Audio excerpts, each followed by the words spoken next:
بسم اللہ الرحمن الرحیم۔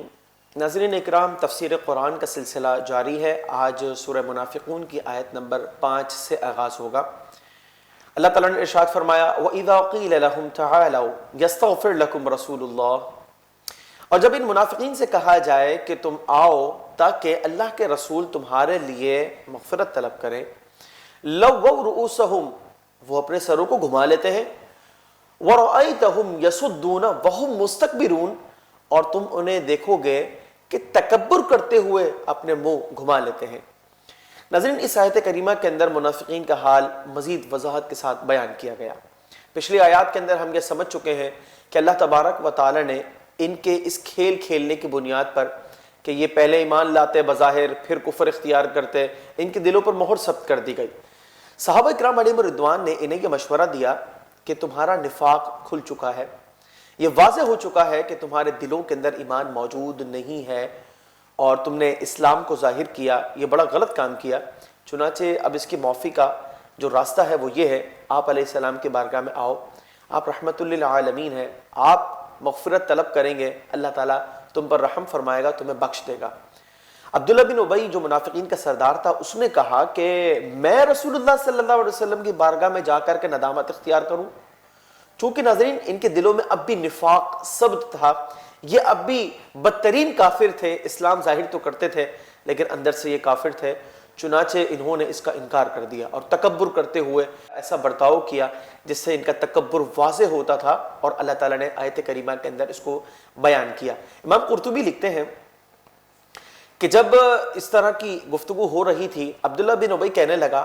کہ تم نے مجھے ایمان لانے کا حکم دیا، میں ایمان لے آیا، تم نے مجھے کہا کہ اپنے مال سے زکوٰۃ دو، میں نے زکوٰۃ بھی دی، اب تم یہ کہنا چاہتے ہو کہ میں رسول اللہ صلی اللہ علیہ وسلم کو سجدہ کر دوں؟ معاذ اللہ، یہ کام میں نہیں کروں گا۔ یعنی انہوں نے رسول اللہ صلی اللہ علیہ وسلم کی بارگاہ میں آ کر کے اپنے گناہوں پر ندامت اختیار کرنے کو معاذ اللہ شرک سے تعبیر کیا، گویا کہ یہ آپ کے حضور سجدہ کریں گے، حالانکہ معاملہ ایسا نہیں تھا۔ یہ آپ علیہ السلام کی بارگاہ میں آتے اور اللہ تعالیٰ سے توبہ کرتے اور آپ سے یہ عرض کرتے، یا رسول اللہ ہم اپنے گناہوں پر نادم ہیں، آپ اللہ تعالیٰ سے ہمارے لیے مغفرت طلب کریں۔ یہ معاملہ کچھ اور ہے، سجدہ کرنا کچھ اور ہے، لیکن انہوں نے حضور علیہ السلام کی تعظیم کو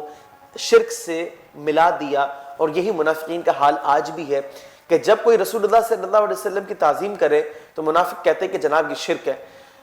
جب کوئی شخص آپ علیہ السلام پر کھڑے ہو کر کے صلاۃ و سلام عرض کرے اور ساری امت میں یہ سلسلہ رائج رہا، وہ یہ کہتے ہیں کہ جناب یہ تو شرک کر رہے ہو، معاذ اللہ، آج بھی منافقین اس طرح کی باتیں کرتے ہیں۔ چنانچہ یہ آج کا سلسلہ نہیں ہے، بلکہ رسول اللہ صلی اللہ علیہ وسلم کے زمانے سے منافقین کا یہی طرز عمل رہا۔ ناظرین، یہاں ایک اہم بات یہ ہے کہ جب نفاق جیسا بدترین جرم، اس کے لیے صحابہ اکرام علیہم رضوان یہ مشورہ دے رہے ہیں کہ آپ علیہ السلام کی بارگاہ میں آ کر وہ توبہ کر لیں اور انہیں فائدہ ملے گا اور ان کی توبہ قبول ہوگی، تو دیگر گناہوں کے معاملے کے اندر آپ علیہ السلام کی بارگاہ میں رجوع کرنا کہ آپ ہمارے لیے مغفرت طلب کریں، یا رسول اللہ آپ اللہ تعالیٰ کی بارگاہ میں شفاعت کریں، یقیناً یہی وہ در ہے جہاں سے اللہ تعالیٰ کی رحمت کو کما حقہ حاصل کیا جا سکتا ہے، ورنہ انسان اپنے عمل کے اعتبار سے تو بہت زیادہ قابل گرفت ہے۔ یعنی اللہ تعالیٰ اگر عدل فرمائے تو جہنم مقدر ہے، وہ فضل فرمائے تو عافیت کے راستے ہیں، اور فضل الہی رحمت للعالمین صلی اللہ علیہ وسلم کی بارگاہ سے ہی حاصل کرنا آسان ہے۔ منافقین کے اس طرز عمل کے حوالے سے اللہ تعالیٰ نے فرمایا سواء علیہم استغفرت لہم ام لم تستغفر لہم، ان کے حق میں یہ برابر ہے کہ تم ان کے لیے مغفرت طلب کرو یا مغفرت طلب نہ کرو، لن یغفر اللہ لہم، اللہ انہیں ہرگز نہیں معاف کرے گا، ان اللہ لا یہدی القوم الفاسقین، بے شک اللہ نافرمانوں کو ہدایت نہیں دیتا۔ رسول کریم صلی اللہ علیہ وسلم کی عظیم شان کا اس آیت کریمہ کے اندر آیت نمبر 6 میں اظہار ہے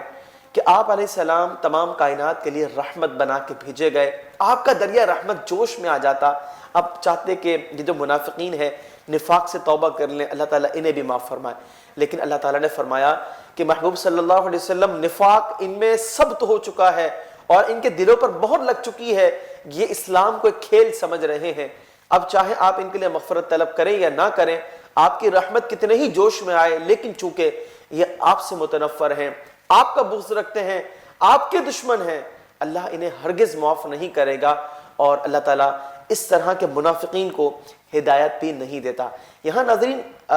جو فاسقین کے لفظ ہے نافرمان، نافرمانی میں مسلمان بھی مبتلا ہو جاتے ہیں، مختلف گناہوں کے اندر وہ ملوث ہو جاتے ہیں۔ نماز ترک کرنا حرام ہے، جھوٹ بولنا حرام ہے، بدنگاہی کرنا حرام ہے، چوری کرنا حرام ہے، بد کلامی کرنا، کسی کی دل آزاری کرنا یہ حرام ہے۔ مختلف گناہوں کے اندر مسلمان بھی شریک ہو جاتے ہیں، لیکن یہاں نافرمانی سے مراد یہ نہیں ہے بلکہ نفاق مراد ہے، کہ جو لوگ آپ علیہ السلام کے ساتھ اس طرح کا رویہ رکھتے ہیں، اسلام سے متنفر ہوتے ہیں، اللہ پھر انہیں ہدایت نہیں دیتا۔ ہمیں اللہ تعالیٰ سے طلب کرنا چاہیے کہ رب کریم ہمیں مخلص مسلمانوں میں شامل فرما، اور جو نفاق ہے، بدترین لوگوں میں یہ صفت پائی جاتی ہے، اللہ تعالیٰ ہمیں ان کے شر سے محفوظ کرے، ہماری نسلوں کو محفوظ کرے، اور ہمیں عافیت کے ساتھ صراط مستقیم پر استقامت عطا فرمائے۔ Al-Qalam Islamic Center under the supervision of Mufti Munibur Rahman Zida Majdu